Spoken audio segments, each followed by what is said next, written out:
What I've got right here are arguably two of the best current prime lenses available for Sony APS-C cameras, the Sigma 56mm F1.4 and the VILTROX 75mm F1.2. And what we're going to be doing in today's video is putting these two fantastic lenses head to head to see if we can crown the best prime lens for Sony APS-C cameras. And to make it a little more interesting, I'm going to be handing points for each round to each of these lenses, and the winner of course will be the one with the most amount of points by the end of today's video. Now, to be completely honest, this is the first time I'm trying a comparison format like this, so if you've got any thoughts or feedback, please let me know in the comment section below. It would be deeply appreciated, and it'd be great to hear what you guys think of this style of video. But with all that said, let's kick things off by comparing the size and design of both of these lenses. Both of these lenses are made from really good materials and feel great in the hand when you're out using them, so for that I'm going to award both of them a point for overall build quality. To get a little bit more specific, in terms of the weight and size, this is where I think the Sigma holds a big advantage over the VILTROX. I mean, if we look at the numbers, they do speak for themselves, and that's because the Sigma weighs only 280 grams and the VILTROX is a whopping 670 grams, which is actually heavier than the entire body of a Sony a6700. I would consider the VILTROX to be a bulky lens, especially for APS-C cameras that are normally designed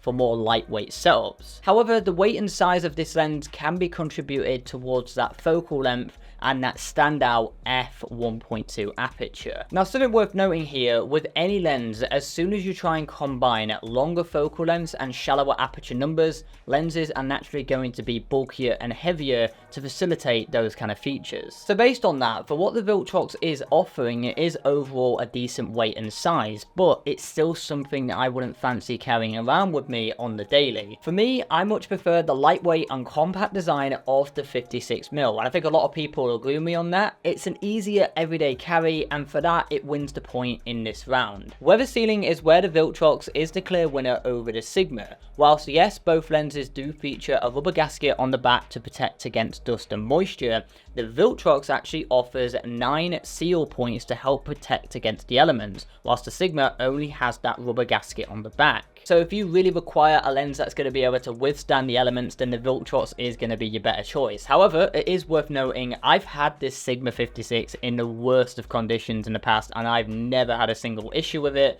But based on facts, the VILTROX is the clear winner, and that's why it wins the point over the Sigma. It will also win another point here for lens features. We get a custom button, an AF to MF switch, an aperture ring, and a declickable aperture option, all things that are absent on the Sigma. It is worth noting the reason we don't see any of those features apart from the focus ring on the 56mm is because Sigma wanted to maintain that compact size and design. Nevertheless, the VILTROX will win the point in this round.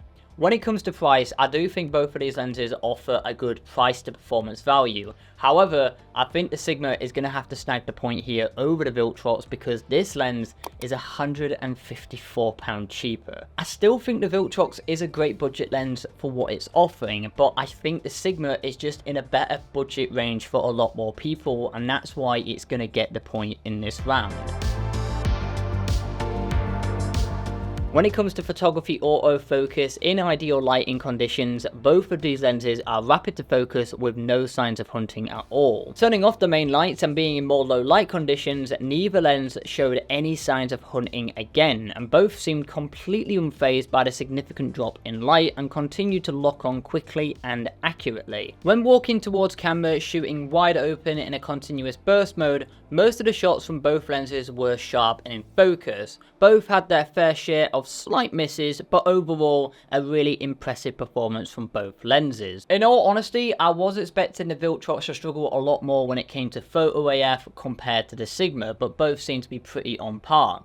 I still would personally say the Sigma is slightly faster, reliable and accurate from shooting with both of these lenses extensively in the real world, but I think both lenses should get a point for overall photo AF based on the tests. Switching over to video autofocus, I started by doing a tracking test by walking towards the camera, and after repeated tests which were done with the Sony a6700, I couldn't notice either of these lenses drop in focus at any point.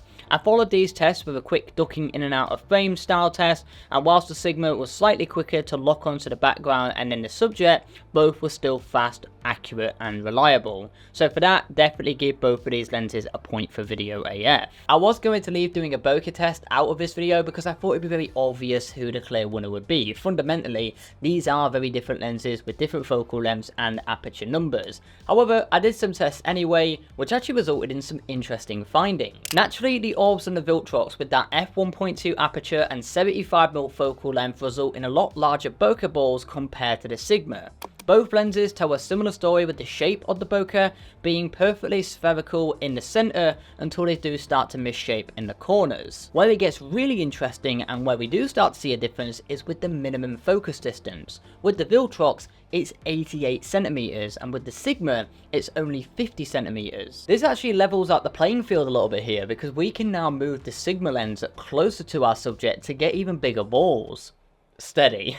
Which is something I can't do with the VILTROX, because to take this photo I was already at the minimum focus distance. So based on that, and this is one I was a little bit unsure of, but I am going to give both of these lenses a point for bokeh, because they are fundamentally very different lenses with different aperture numbers. However, I am going to give an extra point here to the Sigma for minimum focus distance, because in that regard it completely thrashes the VILTROX. Now on to the big one, and that is image quality. I have shot with both of these lenses extensively, with neither letting me down in real world scenarios. The photography I have been able to capture with both of these lenses just demonstrates to me why both are worth being in your camera bag, and that's why it's even harder to choose which one is right for you. Both lenses are razor sharp in the center when wide open. As you'd expect, there is a bit of a drop off in the corners with sharpness, but I think the VILTROX maintains that sharpness better here over the Sigma. The VILTROX does have a noticeable vignette when wide open at f1.2, and the Sigma doesn't have much of one, but this can be resolved pretty nicely in Lightroom with lens correction. There is no doubt in my mind that both of these lenses should be awarded a point for overall image quality, because honestly, you can't go wrong with either of these. Now, something that is a little bit more subjective is the look that these lenses provide. And if I'm honest, I do much prefer the look produced by the VILTROX over the Sigma. Not saying the Sigma has a bad look to it, it certainly doesn't, but I think a lot of people will agree with me that they prefer the look of the VILTROX over the Sigma. The VILTROX just makes subjects pop. The backgrounds are pulled closer in. There is more of that compression, and that f1.2 is completely insane and something not often offered to APS-C users, making it very unique. So based on that, the VILTROX is getting a big point here over the Sigma. However, where I think the Sigma might actually claw a point back is with the versatility. You see, I would actually label the VILTROX as the best portrait prime lens for Sony APS-C cameras, and the Sigma as the best overall prime lens for Sony APS-C cameras. I say that because the Sigma 56 is the equivalent of an 85mm on an APS-C camera, and the VILTROX is the equivalent of 112mm, which means the VILTROX is quite zoomed in. When I've gone out and done street photography with this lens, on more than one occasion I've found it quite difficult to get my subject within the frame, maybe because if I try and back up, someone's put a bloody building in the way, or maybe I need to go to another country just to get my subject within the frame. Of course, that's a bit of an exaggeration, but I feel like the 75mm here works a little bit better in more controlled environments when you have control over the subject, maybe that be car photography or portrait photography. Whilst the Sigma here just feels a little bit more versatile. It feels like it's good at pretty much everything. You can do landscapes with it, car photography, portraits, weddings, street photography. The list goes on and on what this lens is good at. And because of that, if I was to go on a few day trip somewhere and I could only take one of these two prime lenses with me, I would take the Sigma over the VILTROX. Despite me absolutely loving the look the VILTROX gives to my photos and videos, the Sigma ticks all the right boxes for my individual use case. It's a lot more practical in a lot more shooting scenarios, and because of that, I'm going to give the Sigma the point for versatility over the VILTROX. So with all the tests concluded and jotting up the scores and the doors, the Sigma has a total of 9 points and just beats the VILTROX by 1 single point. So here are my final thoughts on both of these lenses. Whilst I much prefer the look the VILTROX gives straight out of camera to my photo and video, I think the Sigma averages things out by focusing on features that people actually want and need from an APS-C lens. So with that is a lightweight and compact whilst not breaking their backs or their banks. Plus that 56mm is really versatile for a lot of shooting scenarios, and that f1.4 is still going to deliver beautiful depth of field to your photography and video. And with all that said, that is where I'm going to be leaving today's video, comparing these two brilliant prime lenses for APS-C cameras. Now if you actually want to see them being used in the real world with a street photography POV, then you can check out one of these videos right here. And if you did like today's video, hit that like button, subscribe to the channel. It'd be great to have you on board with this ever so growing community. But the last thing I'm going to say today is until next time, create, explore and inspire, and I'll see you in the next one.